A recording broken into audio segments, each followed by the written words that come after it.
The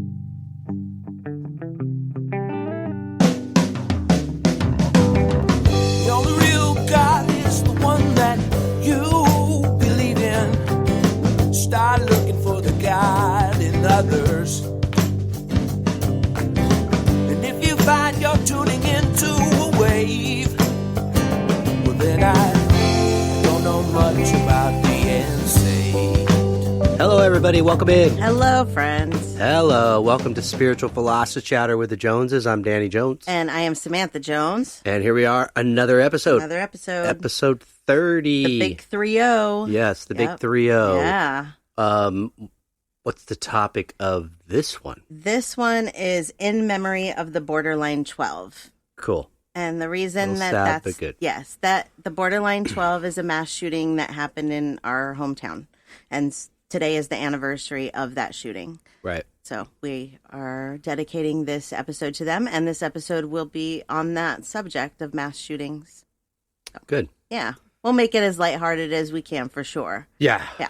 Because we did just come out of the spooky month, but before we jump into 30, why don't we recap anything from last week? Let's do that. Last week was the Halloween episode, and so we got good response from that, and we got candy too. That we're almost done with. Yeah, we did. So I wanted to read something from last week, not necessarily based on that episode, but if you listen to last week's episode, you know that we were kind of dealing with power outages and fires. Yeah. So this is from a lady that I did a reading for the day of the fire. And I'm going to keep her confidential because I didn't ask if I could use her name. Right. So I just won't. She said, I feel like such a jerk. When you did my reading last week, I had no idea you were having the kind of day you described in your podcast. I wanted to tell you first how sorry I am that your area is dealing with these wildfires. We don't see much about it on my side of the country. I believe she's in like New York-ish area. Okay. So yeah, I know they don't see much. No. But after I heard your podcast, I looked a little more online and saw the fire by the Reagan Library. How scary. My prayers are with you and your family. I hope you are all safe. Also, I wanted to thank you for helping me that day despite what you were going through. You were so kind and gentle with me, and I really needed that. You didn't have to do my reading that day, but I know you did because you wanted to help me, and words can't express how much that means to me. Oh, it's cool. Isn't that sweet? Nice. I'm not tooting my own horn. It's just when I get stuff like this, it touches me so much that I feel like I want to share it. And we also did have other listeners that had messaged and even on our page had said, we hope everything's going okay. And so you guys know that fire is out. Everything's fine. We are safe. The city's safe. We have amazing firefighters here. Yeah, and luckily no wind since, and no fire since, thank goodness. So we're just praying for some rain would be real nice. Yeah, hopefully. No winds in the forecast right now either. Right. So we'll enjoy this downtime and, do a little rain dance maybe. For sure. Yeah. Well, a lot of rain dance. A lot, yeah. Hopefully that would be nice. So. Well, that was cool. Yeah. And what was that person's name? I didn't want to give it because I didn't ask her. Gotcha. And since I did a reading for her, I'm like, I keep Got it. Well, thank you. Yeah. To you. Exactly. Thank you. Nice. She knows. Yeah. I always say thank you for stuff All like right. that. So, yeah. So that's my recap. Cool. Yeah. Very cool. Well, that was a fun month. It was. I really enjoyed doing the spooky episodes. Right. I learned a lot. I always learn when I do these. And... You do, because you really delve into it, and you're always like jotting in your notebook and looking online and and sharing with you. Little You probably researcher. sometimes will you just shut up with your research already? Yeah. What is it, Stanford? Right, No, just exactly. Why are you teaching me? And then you have to hear it again. Yeah. Most of the time I try not to tell you the stuff that I'm researching because then it's not new to you. And I figure if it's new to you, it's just as exciting. Yeah, I kind of like that part, Yeah. like coming in and just like sort of just What's giving she my gonna talk opinion, about? Yeah, really. I mean, that's exactly. all I'm doing. I don't have a PhD or anything, I don't either. but whatever. That'd be fun. Cool. if I Well, that could was still good. play. Yeah. So, All yeah. right. Well, with that being said, are we ready to hop into episode 30? Yes, All let's do that. Episode 30, in memory of the Borderline 12.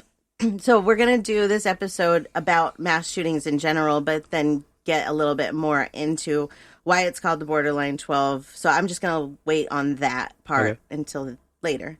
And we can talk right now about the mass shooting part. Okay. I did want to give a trigger warning to anybody that may be sensitive. Yes. If you've ever been in one of these situations, this might not be the best episode for you to listen to. No. So, did want to give that. Please, yeah.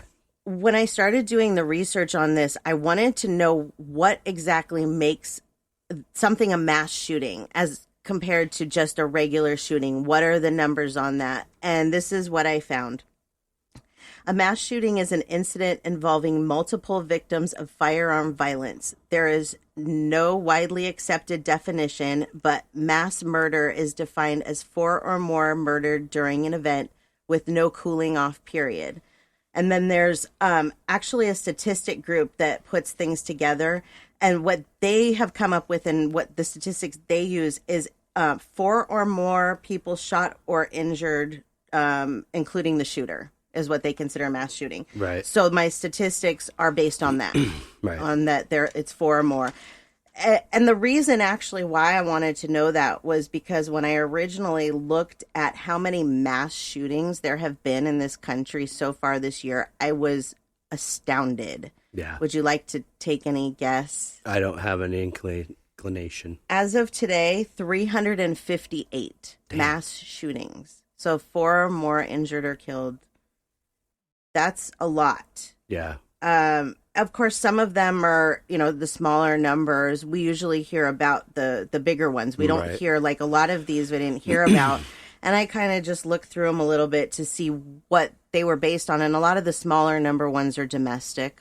Yeah. Family issues, that kind of thing. Yeah, and when it's public, and especially metropolitan type areas or suburban areas of a metropolitan area, you tend to hear about it more. Right, exactly, yeah. And there is a website that you can go to and actually see every day what the statistics are and what's happening. And I think I have the name here. Crime Violence Research Group is the name of the group. And they do this every day, breaks it down where we are with this, how many people have died. And I think at last count so far this year of those shootings, 27 people died because they do count the injuries as well as the deaths. That's for the 358? That's for the 358. Okay. Yeah, exactly. Wow. And if you think about that, so if I did my math correctly, we're 311 days into this year. I could be off by a couple days. Mm-hmm. Not good at math. That's good. That's good enough. But anyways, we're ending it soon. Right. But if you look at it, there's been more mass shootings than there's been days in the year because there's been 358. Yeah. So this is equaling more than one a day. Right. That's really crazy if you think about it. Now, I don't know. When we were kids, we didn't hear about this. I didn't do research on like statistics when we were kids. Maybe I should have, but I definitely don't feel like we heard about these things growing up. And I know that we didn't have active shooter drills in schools like our kids do. The earliest one that I can remember growing up was a man in the San Diego area in the 1980s walked into a McDonald's and shot a bunch of people. That. Yeah. That was the first time that it kind of my innocence was lost. Yes. And I realized people can just do that? Yeah. Like what? I had one of those. Then you start to go, well, what are the policemen for? What are the firemen for? You start to question all these things in your mind as a kid. And it's very confusing to even try to explain it to a child, especially someone that's been through it. I mean, geez. Yep. Well, and the thing about children, because I do have one of those types of memories, I don't remember what shooting it was. I just remember being probably about 6 or 7 and my grandparents watching this documentary on a bell tower where this guy went up into the tower and shot people down below from the bell tower. I do remember that. That did damage to me. Was that on a college campus? I believe it was. Yeah, it was, I believe. That stuck with me. And the thing about being a kid is a lot of times you don't know how to reach out to adults and say, what we watched on TV scared the hell out of me, and I don't know what to think. Kids they can't articulate like that. I don't think my grandparents even realized what they were showing me, but it did damage to me. Yeah. Yeah. That it stuck with me. It's one of those memories, And I remember for a while afterwards being very scared about just being out in public. So these are the types of things our kids today are dealing with. They have active shooter drills in the schools now. That's sad. It's very sad. It's ridiculous. Yes. I can't imagine what it must be like to every day go to school and maybe have that fear. Because, there are kids that have that. That was not our reality. No. And I'm very grateful. I'm very, I feel very bad for our own child. Right. That is a reality for her. It's horrible. That's hard to wrap your head around because when you don't come from that place, Exactly. And for us too, as parents, we don't even want to think about it. You try and put it as far out from your mind as you can. And every once in a while, something stupid will happen in this town. Like somebody will go running across one of the school campuses, and then people will be like, shooter. Mm-hmm. And they'll put the place on lockdown, and you see helicopters, and it's nothing. And it scares the hell out of you.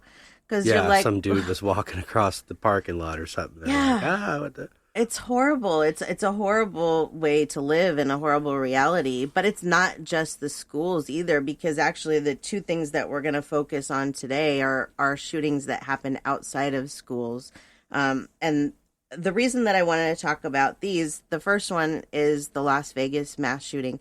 And that is mainly because it is the most casualties. It's the biggest one, basically. It's the most lives lost. Yeah. I also have a personal connection to Vegas because I lived there. Right. So there's definitely that emotion there for me.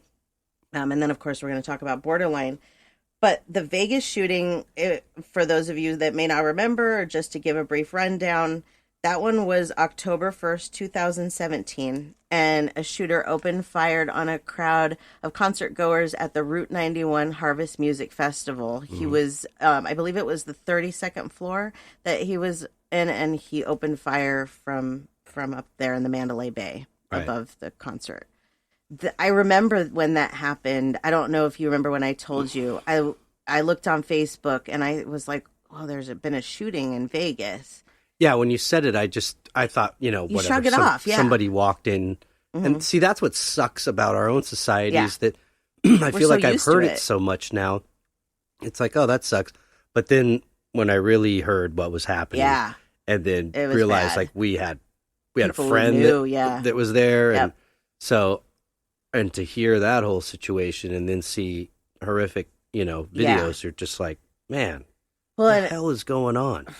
That night when I found out, my first reaction is my brother, because he lives in Las Vegas and he works on the Vegas Strip. Right. He works at Brooklyn Bowl, which is a ways down from the Mandalay Bay. But what was happening, and what happens a lot of times with these shooting situations, is that we don't know what's going on. No. And at that point, there were reports of shooters in other areas of the Vegas Strip. And so I immediately texted my brother, and I was like, are you okay? What's going on? And it took a little while for him to get back to me. And he said, we're on lockdown. We believe that there's a shooter nearby. This went on for a while. And that was far away from Mandalay Bay. It was, yeah. They're at Brooklyn Bowl, which is that the other end? It's not the other end, but it's a ways away. It's not, that you wouldn't hear, well, maybe you'd hear it, but you wouldn't know what's going on down there from where he was. Right. If you weren't paying attention out on the Strip. But of course, it's madness down there. And there's reports of shooters everywhere. And then finally the story settles down, and you understand that, no, it was one location. But during that time, waiting to find out what was going to happen with my brother, it was like, it was horrible. And you don't think these things are ever going to happen to you or somebody that you know. Right. And then we start hearing reports of people we know being there. Right. And then the reality sets in that, well, just because I don't know those people, if I didn't. Right. Those are lives. Those are souls. They got families and jobs and responsibilities, and they're just out there having a good time, Yeah. They weren't asking for this guy to take his life's troubles out on them with guns. Well, let me give you some facts about that shooting in case you're not familiar with it. The shooter's name was Stephen Paddock. He was, let's see, like I said, 32nd floor, 58 died, 413 injured. The shooting went on from 10:05 p.m. to 10:15, so it was 10 minutes long. It's the deadliest mass shooting committed by an individual. And the year-long investigation showed no evidence of a second gunman and no motive. They have no motive as to why this guy did this. No, yeah, I don't know. Yeah. I don't know. Maybe he was terminally ill or something, and he was angry about it. Yeah, I don't know. Because he gave his girlfriend, I think it was his girlfriend, fiance, Yeah. money to buy a house right before it. Yeah, he had this whole thing planned out. Yeah. He was mastermind. This wasn't just something that he decided to do, Right. 1 second. He had this whole thing planned. And from what I've read and understand, for him, he hadn't really planned it to end there, because there were things in that room with him that showed that he was planning on getting out of there and trying to survive, like a gas mask and stuff like that. Yeah, he was trying to. I think they said there was a propane factory right by there. Yes, He was you're trying right. to hit the tank. It was the airport. Something at the airport. I believe it was propane, though. Yeah, I'm not sure what it was about, but I believe you're right.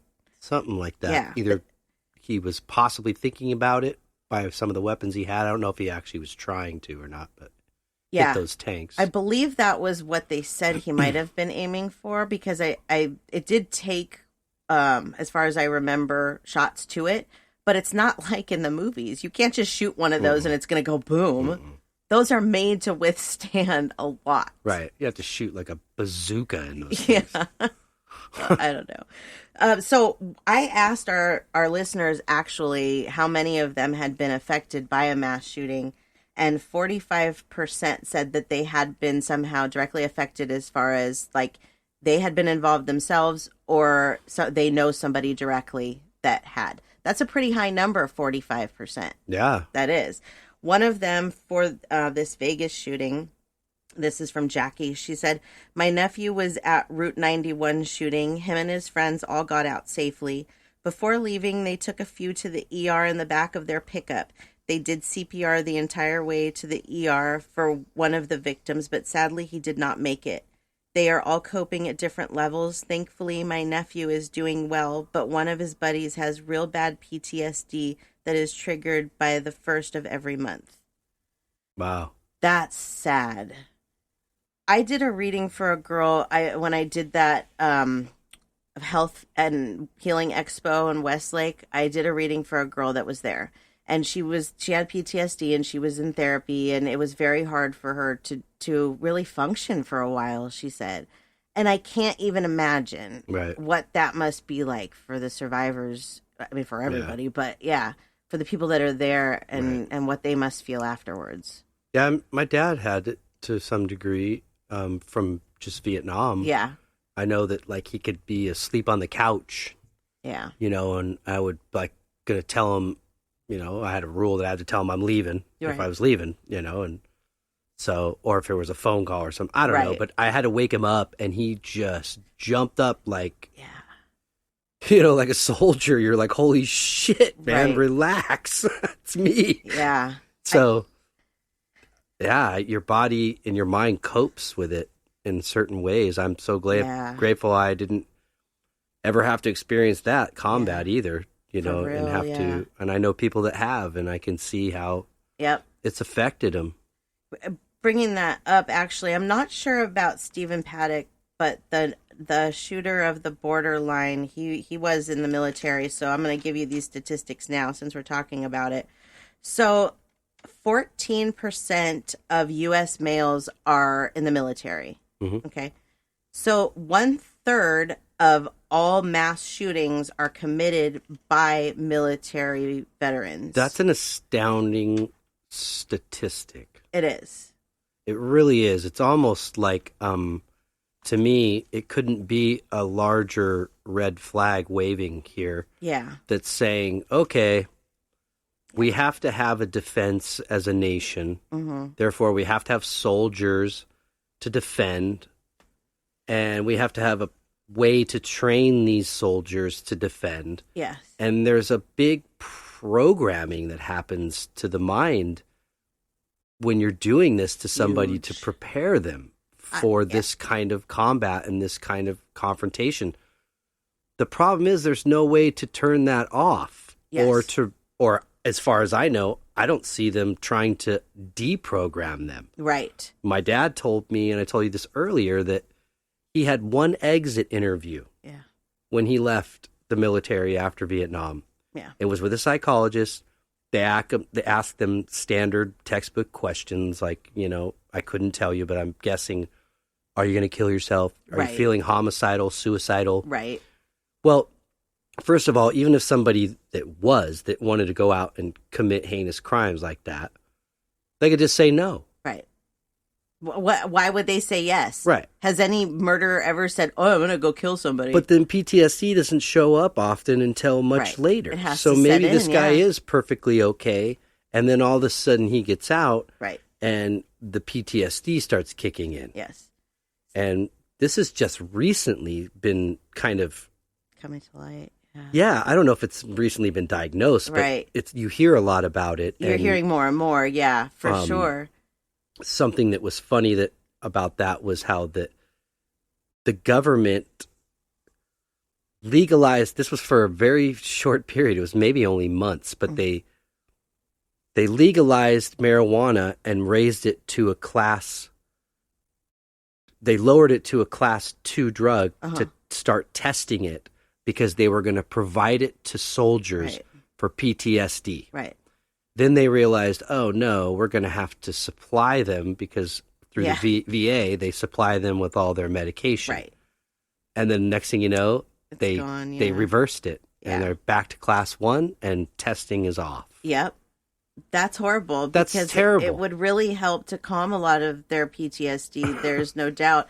And I'll tell you that not just the PTSD, but I have done readings for veterans that have committed suicide or whatever, even committed murder, actually. Right. And the consistent that I hear from these spirits is that the military pumps them up so much that it desensitizes them, that like when they do these things, they have no feeling. And I'm not saying I'm sure we have military listening, and thank you for your service. And I'm not saying that this is the norm at all. No. But what I am saying is that I have heard that from military veterans that have killed themselves. It's part of their training. Yeah. And I get that. Yes. But if we've put in so much time and energy into finding a way to train somebody to be the perfect soldier, why haven't we put that much time into desensitizing them or deprogramming them? Right. I think they do go in pumping you up, but also that we're brothers, we protect each other. Right. We look out for each other no matter what, and then all of a sudden you get out. Right. And you're alone. You're on your own. Yeah. You got nobody. Yeah. I mean, not necessarily, but in some don't. essence, you might feel like nobody has your back. Yeah. And so that can be a part of it. Yeah, for sure. Yeah. It's a bummer, man. It really is. It makes me so sad. But I do really appreciate everybody that's ever done it. That's given their time or their life to defend our freedom and our country. Absolutely. I don't believe, in war, but I appreciate it. I'd rather be protected than just be bombed. Exactly. So yeah, you gotta. It would be nice if there was no such thing, but we realize that there is, and thank you for putting your lives on the line. Really, yeah, for sure, for sure. So let's get into the main topic, and that is the Borderline 12. Okay. And so let me give you a little bit of background for those of you that aren't familiar with us. I was born and raised in Thousand Oaks, California, which is where this shooting occurred. And Danny also grew up. We both graduated from the same high school, Thousand Oaks High School. Yep. So this hits very, very close to home for us. So that alone for this shooting was one of those that really gives you a wake-up call. Well, I think we thought T.O. Well, exactly. No way. Like, come on. That doesn't happen in Thousand Oaks. Well, and so Thousand Oaks has a population of 128,000. Okay, so it's considered to be a smallish town. Mm-hmm. And for that number, for that population, it's the 3rd safest city in the country. So when this happened, they have 2 murders a year. We live in the next city over. We're not far away. Right. And we're still considered one of the safest, but not like them. They are way different. 2 murders a year is the average. And this one night, they had 12 and a suicide. So you can imagine how overwhelmed they have been. It's a little bit astounding for a town like that. I think that was one of the things you think, not only is this, it could never happen to me, right? But it could never happen to the small town that I grew up in that you never heard anything about. I remember watching the news and watching the weather, and when they would show Thousand Oaks on the weather map and show how warm it was going to be or whatever, I would get so excited because my city was on the map. Right. That's how small it is. You don't see it often. It was a bit different for me in the sense that actually being born and raised in Venice, I saw a lot harder of a world than when I came to my dad. My parents were divorced, so my dad lived in Thousand Oaks. My mom was in Venice. When I came to Thousand Oaks to live, it was a culture shock for me. I can imagine. Because I was very surprised there wasn't a huge ethnic diversity going on. No. And I went to school with I'm sure you did. I was actually kind of more minority. We had kids that were bussed in from other neighborhoods because their neighborhoods were too bad. Yes. For their parents didn't want them going to school there. Right. So that's a little bit scary. But yeah, so when I came here and then that happened, I thought, wow, I could see that happening in Venice. Right. But here, right. Whoa. It blew my mind too. It really did. And I'm going to get into my story about how I'm connected to this in a little bit. So you guys are going to like that story. But let me give you a little bit of facts on this first. So there were 12 lives lost, and the gunman, he killed himself after the shooting, as the shooting was happening. 248 survivors. Like I mentioned, today is the 1-year anniversary, November 7th, 2018. It happened at 11:20 in the evening. The shooter used one gun, a .45 caliber Glock semi-automatic pistol. He had 7 high-capacity magazines, and he had a knife. He fired 60 rounds, and he sent smoke bombs into the club. It was college night. Let me tell you what Borderline is. Borderline is a country western bar, and that they do line dancing, and they have pool tables. It's very popular, yeah. They have punk rock shows there, too. They do, yeah. But their main thing, I believe, was country western bar. Yes, it was. When I went there, that was used to be a Charlie Brown's. Used to be Charlie Brown's. I had my first date there. I had a very good friend that was head chef there for a long time. Yeah, connection to it. Yeah, for sure. So it was college night. So most of the people that were there and that were killed were college students.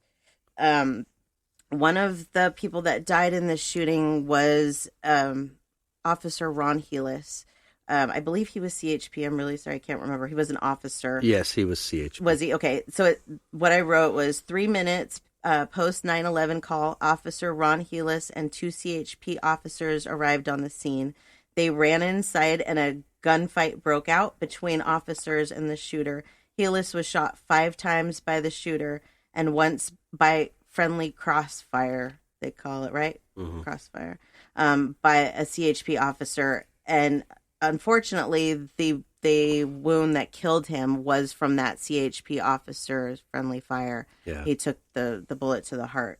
So I know the communities had a hard time with that, and I can imagine what that officer has to deal with because it's like then it opens up a whole different wound that And it wasn't intentional, but it's like no, just shows you how wrong guns are.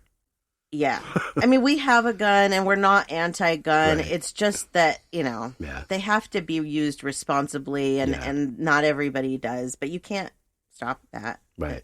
It's No, I mean, if you're responsible. Right. It's America. I mean, it's our right, but be responsible. Exactly. Nothing against the officer. I'm just talking about knuckleheads that want to go in and do that to people.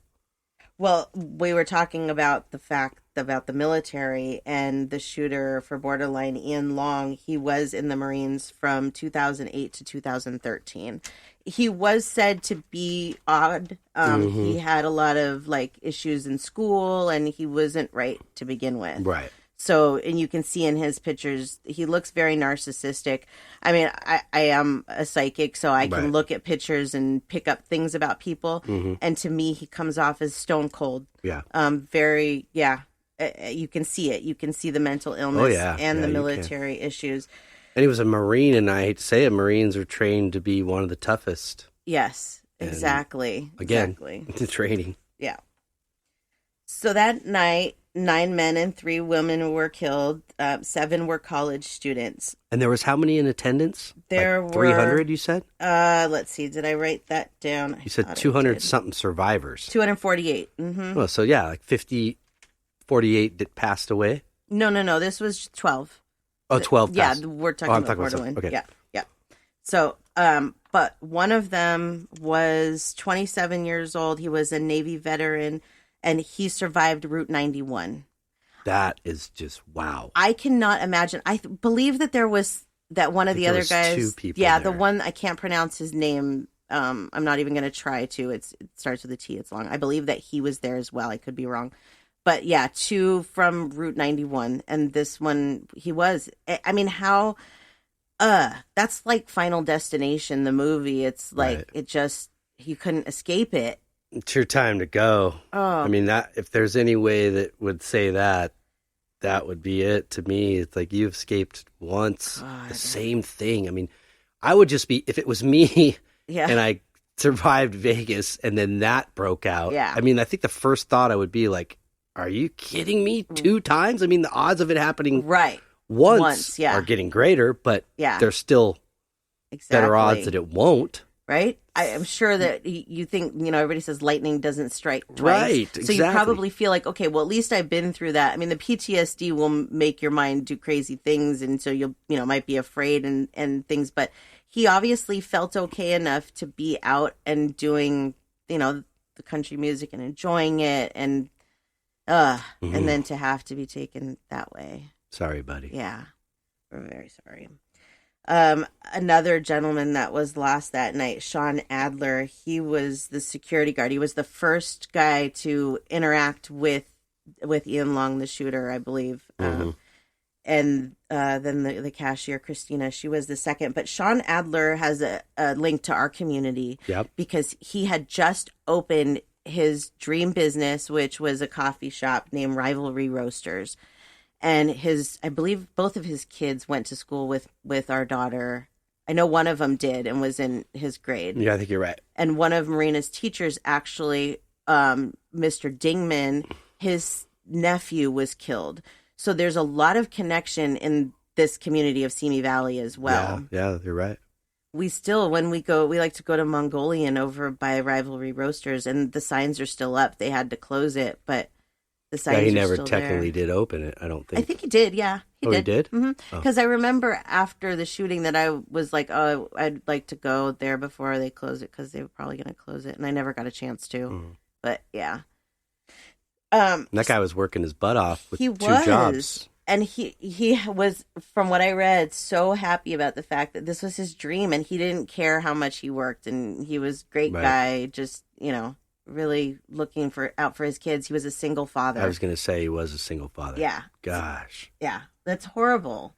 Well, poor, Ian's got a lot of karma there. He does. Just is extension. It keeps going. Yeah, it does. You don't realize how many.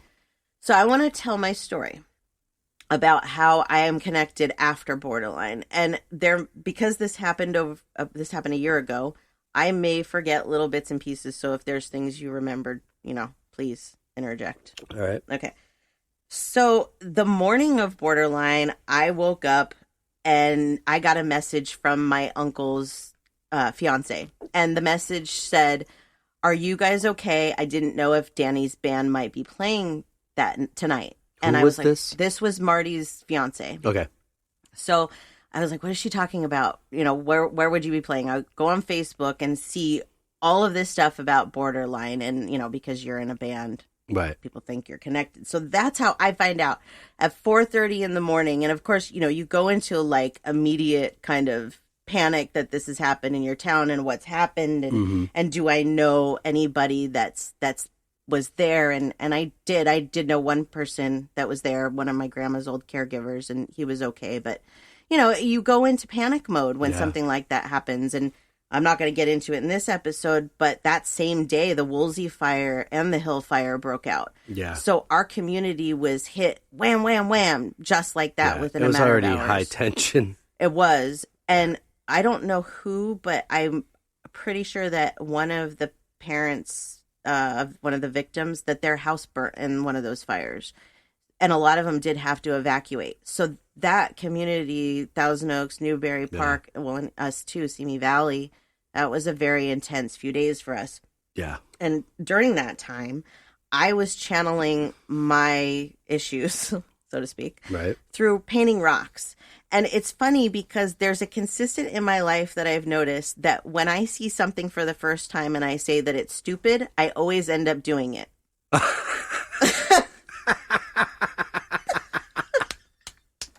Oh, that's a good one. It's true. Well, there's a lot of people thinking like you because that's still a very popular thing. It was a very popular thing, and I remember seeing it all the time on Facebook, and these people painting. Why are these crazy people painting rocks? Don't they have anything better to do with their time? And then all of a sudden I'm like, ooh, rock painting. That sounds like a good idea after I was just ripping on it. But when we did go to the memorial there, I was astounded by how many rocks. There were a lot, yes. There were a lot of rocks. And I'll get there. But so I painted rocks, one for each victim, right? And what I did is I did mine a little bit differently. I learned who the victims were, but I didn't really learn anything about them. I wanted a time connected to them psychically and tried to figure out what it was that they liked. And then I made rocks according to what I saw from them. Right. So my rocks are based on that. Except for I'm calling him Stephen Adler. He is definitely... No. I'm sorry, Sean. You Sean. are definitely not No. Stephen Adler. Sean. From Guns N' Roses. Anyways, yeah. So I knew about him. So I made him a coffee cup. Oh, cool. So anyway, so I painted these rocks and I posted them on Facebook. And before I got to take them to the memorial, because that was my plan, one of my friends on Facebook is a funeral director at a mortuary here. And he messaged me and he said, hey, you have a rock that you painted and I'd really like that. I can't tell you who it's for right now, but it's one of the borderline victims. And we would love to have it for the family. It totally fits the theme. But he couldn't tell me who it was because they hadn't signed any of the papers yet. Right. So I said, yeah, of course, absolutely, you can have it. And I had actually made a batch of rocks before this and had one that I thought would be good for that person. And so I just replaced the rock that I had made for them for the memorial with one that I had made the week before. So, But this wasn't Sean. No, this isn't okay. Sean. I'm not revealing who it is yet. Gotcha. We'll just wait. So anyway, so I painted these rocks. I gave the one to the funeral director, and then we took the rest to the memorial, Right. which was an experience in itself. Yeah, it was. It was. Because for me, it was the first kind of situation like this where I got to a situation shortly after it happened and I knew about my psychic abilities, if that makes sense. Yep. I could go to stuff like this before and it would affect me in the way it affects everybody else. But now knowing my psychic and medium abilities, it was completely different. Yeah. The second I got out of the car, I was like, And what happened for me was that they appeared in front of me, like in my third eye. I could see them in a line, and I could see one of the girls on the end with her arm up on the guy next to her, and they were all just there, and they were happy, and they were happy. Right. And it was only a couple of days after. We're talking like 2 to 3 days after. And then I went and distributed my rocks, and as I was doing this, a ghost hunter approached me. That was interesting. That was funny. Yeah. She comes up with her camera and everything, and she's like, did you know any of the victims?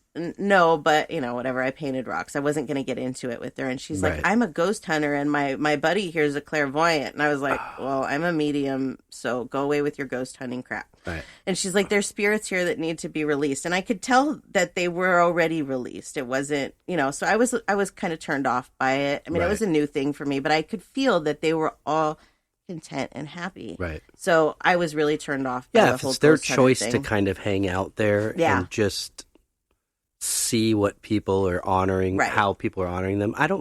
That doesn't mean that they're they're not released. No, and they may not have been there. They may have just been in my third eye and in that clairvoyance third eye. Right. Just because they knew that there were going to be those types of people there. It's not always like they just hang out, because I'll tell you what, the cemeteries, they don't hang out in cemeteries.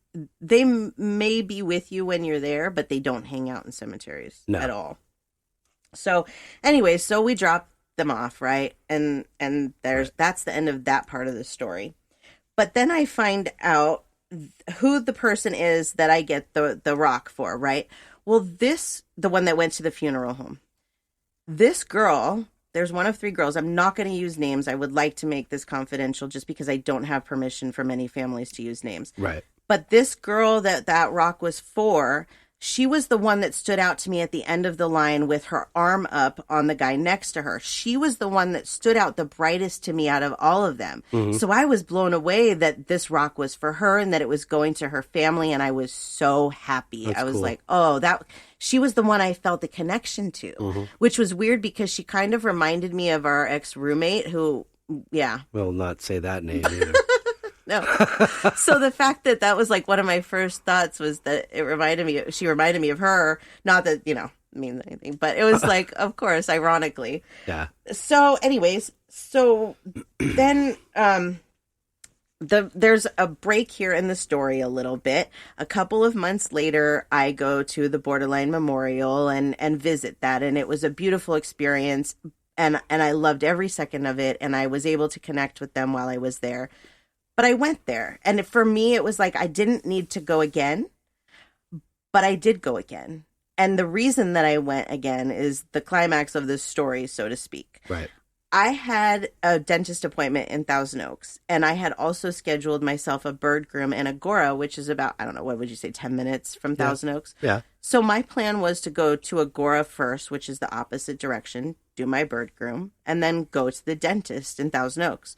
But all day, I kept feeling this pull to go to Borderline. And I'm like, why do you want me to go to Borderline? Like, I've been there. Do you know what I mean? Like, I've been there, done that. I don't need to do that again.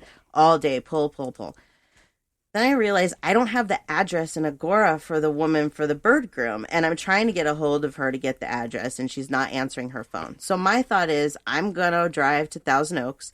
And if by the time I get to the 101 interchange, if I don't hear from her, I'm going to go to Thousand Oaks instead of Agora and go to Borderline. And that's exactly what happened. Huh. And when I pulled into the parking lot, I heard, "You're here for a reason." And I was like, oh, great, here we go. Because when these instances happen, they can be very, you want to figure it out immediately. Right. What is it? What is it? Tell me. And so you start searching for the answers. Right. And it's like a bugging feeling and won't leave you alone. Exactly. Right. So you have to calm down and right. relax before you can get the message. So I stayed there for a little while and just looked around, and I went over to my rocks and I made sure they were right side up and whatever, waiting for this message and getting frustrated, getting ready to leave. And I walk over to the one area I haven't been yet, and there's a wreath there. And I look at the wreath and it has messages on it, and it also has blank cards. And one of the messages I see is, if anybody needs therapy that is related to the families or friends of, the victims, I'm giving free therapy basically to victims' families and friends. And that's when it clicked. That's cool. I was like, I'm going to do the same thing, but I'm going to provide my medium services for free to anybody, same thing, that needs it. I didn't know why I did that. That was just what came to me. That's what I felt the urge to do. So I went to my car, I got a pen, and that's exactly what I did. I wrote on there, I'm a medium, and I will be happy to connect with anybody for you. Left there going, what did I do that what for? A dummy. You're so stupid. Seriously, For real. I have a voice journal, and I listen back to some of my recordings today just to make sure I was updated on things. You know, I remember things correctly. And that was one thing that I put on the drive home. I was like, you are so dumb. Really dumb. Nothing's going to cover this. Nothing at all. Whatever. Right. So that's what I assumed what would happen. And about a month and a half later, I got a text message from the best friend of the girl that I painted the rock and gave to the funeral director. Same one with her arm up, the one I was connected to. That's crazy. Yeah. That's cool. It was amazing. But what gets even crazier is how the girl found out about the note, because she did not want to go to the memorial. She goes to the cemetery and deals with things her own way. Got it. She did not want to go to the memorial, especially by herself. But she felt this pull to go there. And when we compared stories, it was like that. We both had the same pull to go there, the same pull to that same wreath. My mind was blown. Right. And I was very new because I only learned about my abilities in April. So we're only talking like 7 months later. Yeah. And so, we're going back, this was a year now, but still I hadn't really done many in-person readings. So I didn't really know what I was doing. You were still like in the rush of it all, kind of. Exactly. So mind completely blown. And when I listened back to the voice journal day, that was something I said. I said, I don't know how the other side orchestrates these types of things, but the fact that not only did they make me connected to that particular spirit, but that was the best friend that was brought to me, the way that she was brought to me was one of the most amazing things I've had happen. Right. I just love that story. That's incredible. Yeah. So I've been waiting to tell that story for so long. And to be honest, I was really hoping that I could get the best friend in here. But this is a touchy subject, not just the borderline shooting. Yeah. But being a psychic medium, she really didn't want, people to know who she was. So I respect that. I keep it completely private. Right. But you were able to meet with her and the reading was amazing. It was amazing. There was one point where the best friend said to me, "What does she like the jean jacket?" or something like that. She just asked a very vague question about a jean jacket. And what I saw was the victim twirling around, holding the jacket open and saying, "It looks better on me anyways." And what the story was behind the jacket was that it was actually the best friend's jacket, not the victim's. Mm-hmm. But the victim's parents didn't know that. So when they picked an outfit out for the funeral, they picked that jean jacket. And so she was buried in her best friend's jean jacket. Oh, that's sweet. Yeah. So when she was that was her personality. Right. When she was holding up, she was trying to show that that was her personality. Right. And she showed me things like them dancing in the car together and going to Magic Mountain and stuff like that. And the reading was amazing. It was cool. The first in-person reading I remember doing, and it was amazing. Yeah, I remember you coming home from it. Yeah. And being on cloud nine. I was astounded at how that was orchestrated. Because I don't remember, I came home and I told you that I went there and I wrote that note. Yeah. Uh-huh. But I was like, stupid. Nothing's Oh, yeah. I mean, you said that to me, but then all of a sudden, like you said, a month later or whatever, she contacted you. But I'll tell you a little secret that I have found to how these things work is in life in general. Because I remember after doing that thinking, if somebody's going to see that, when are they going to see it? And thinking about it every day. When's it going to happen? Right. And then letting it go. And when I let it go and I stopped obsessing about it and thinking about it, it was then that it finally came to me.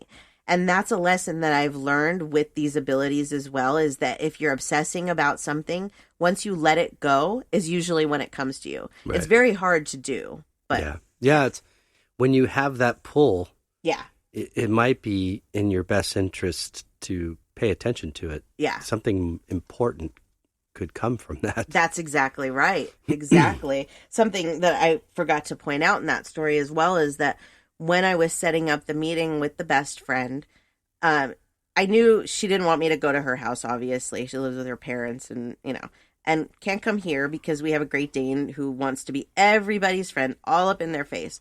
So I said, why don't we meet somewhere? And she said, well, where do you suggest? And so I threw out 2 parks. And one of them, which was the one I was hoping she would pick because I like it the most, is Coyote Park. And she said, that was our favorite park. That's where we went together. Oh, that's sweet. Yeah. So everything just fit. Exactly. Another connection. Everything fit together like a puzzle. And so, that's awesome. That's my borderline story. And that's my connection. And that's why I love it. Yeah. And I'm so sorry for everybody that lost their lives. Yeah. Sorry. It's all right. But those people need to know, like you said, they're happy. Yeah, they are happy. It's us that's left behind here that's not happy It's because hard to understand. yeah, exactly. We don't understand, why was this person taken from me like this? How could this happen? And nothing against best friend, but you know what? Spirits hang out in cemeteries as much as people hang out in mortuaries. Right. So yeah, she's always with you. they're all always with you. And all these victims from all these shootings, all of our loved ones, relatives, families, they're here, they're with us no matter what we did and in our lives. And as much as it may hurt to hear this, Ian Long and Stephen Paddock are amongst those people that are in the places that the rest of us will go. Yes, they are. It's, when we made this, the heading, it was hard to make it 12. It's called Borderline 12, but you do technically have 13 losses. Right. It's hard to count the shooter because it's the shooter. Yeah, I wasn't really, at that point, I wasn't so convinced, as much as I am now about the truth of my belief. And that is that we all do go to the same place. So I actually asked Samantha, okay, so you can connect with all these 12, but can you connect with Ian? And she was able to. We were gonna... And that's not to glorify anything that Ian did. It was to try to get an idea of why. But what's it like when you cross over with everybody that you've just killed? Right. And there was no animosity or anger. There wasn't. And as hard as it is to admit to... It's hard for us to understand. Yeah. That night that I saw them there, I did see them all, including Ian. He wasn't with the group. Yeah, he's not hanging out like buddies. No. But another interesting thing I forgot to say is how I described that whole scene with her arm up on the guy's shoulder. Right. I don't know if that was a vision that I saw or it was what they were trying to show me. But months later, I came across a cartoon of the victims exactly how I saw them.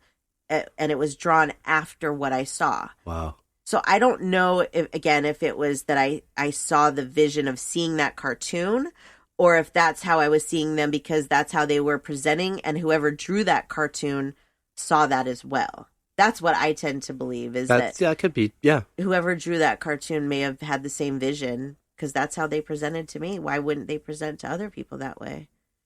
Yeah, I don't know. I mean, there's no photograph of all 12 of them together. No. They didn't hang out together. They didn't really know each other, It probably. was so weird to see that drawing. I was like, wait, did I... What happened here? And I saw the date on the drawing, so I realized my vision was before, and it was another one of those. Right. But as far as the shooters go, yeah, I felt the need to connect to him because it is a very personal thing that this happened in my hometown, and it wasn't easy for me, but I was able to get a different perspective about what happened that night and not why it happened. I think he just was not there. Right. He was just not there. And he even kind of said that a lot of what had been done to him through his experience in the military, he couldn't shake it. That was a part of, the issue. Absolutely. It was when I see the visions of that night and before he went in there, he's so stone cold, just blank stare, nothing. There was nothing. There was no emotion at all. And that's scary. Yeah. That's just like he just flipped a switch and turned it off. Wow. Crazy. Yeah. But yeah. So there's our heavy episode. Yeah, that was dang. Yeah. You got me there at the end. I did. I got myself. I know. Talk amongst yourself. And me, I'm not going to cry. I'm not going to cry. Oh, sure. Right. But you know what? That memorial is beautiful.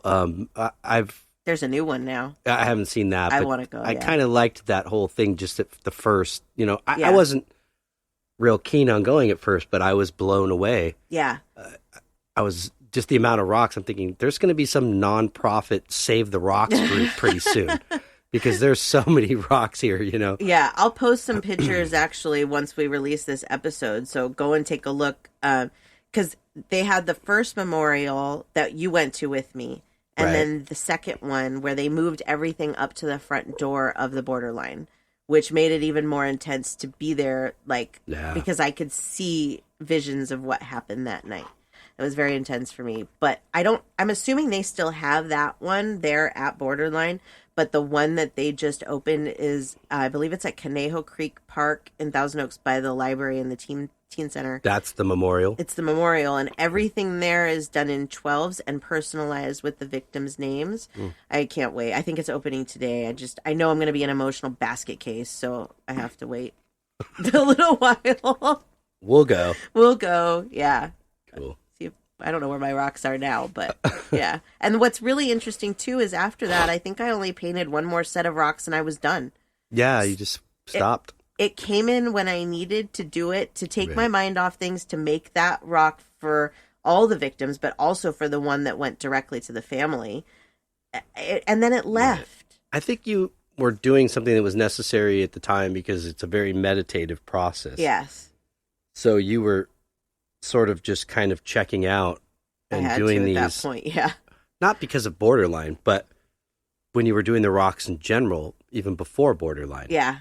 That you were tapping into your gift and you needed a way to check out. I did. So your mind would be completely open. Yeah. Because you were getting a lot of things when you were sitting there, rocks. just silent, Yeah, one of them actually that I started getting tips because I'm not artistic at all. Let me tell you, deciding to paint rocks was not something that I was like, oh, I'm going to be really good at this. Right. I was like, I'm going to really suck at this, but I'm going to give it a try anyways. You did good. Thank you.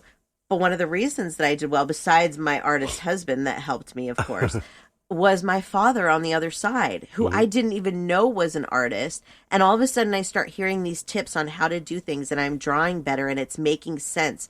And it's crystal clear. And I'm like, why didn't I ever think of these things before? Right. Those things, when you have those moments, why is this so common knowledge, you would think, but it's not. Why did I think of this before? Those are usually messages. But my dad helped me a lot in that. And it was a bonding experience for me and him as well. My dad I have the same experience when I'm playing music. I hit pockets where it starts to come. Sort of some understanding of why didn't I think of that before? Right? Isn't it weird how that happens? Wow, I didn't realize that chord would go right next to that chord beautifully. Why didn't I think of that? It's these little epiphanies. I stumble. I have them all the time now with these abilities. I don't remember having them as much before, but now there's those moments of duh. Why didn't I think of that 20 years ago? Or, simple, stupid things that they help me with now. It's nice. It's a trip. Yeah, it is. But anyways, that's my story. I think we have run out of time, my dear. Yeah. Well, so we did good. That was a good episode. Thanks. It was a hard one. Sorry, folks. Yeah. But thanks for listening. We hope you enjoyed it. Keeping the memory alive and letting you know that they're okay. Yeah, they are. All of them. Yeah. They're good. So, before we say goodbye, would you like to share any of your information? Yes. You can find out everything you need to know about me on my website, SamanthaJonesPsychicMedium.com. It has our podcast, my blog, everything you need. Beautiful. Yeah. And I'll make it easy. If you like art, djonesartcollection.com, Facebook and Instagram at djonesartcollection, Gypsy Brown with an E, Brown with an E.com. Or you can find us on Facebook and Instagram, Gypsy Brown, at Gypsy Brown Music. Yay. And that's it. That's it. Cool. Yeah. Well, we had a lovely week. Yes. With you again. Not week, episode. But we hope you have a great week. Yes. And until next week, peace and love.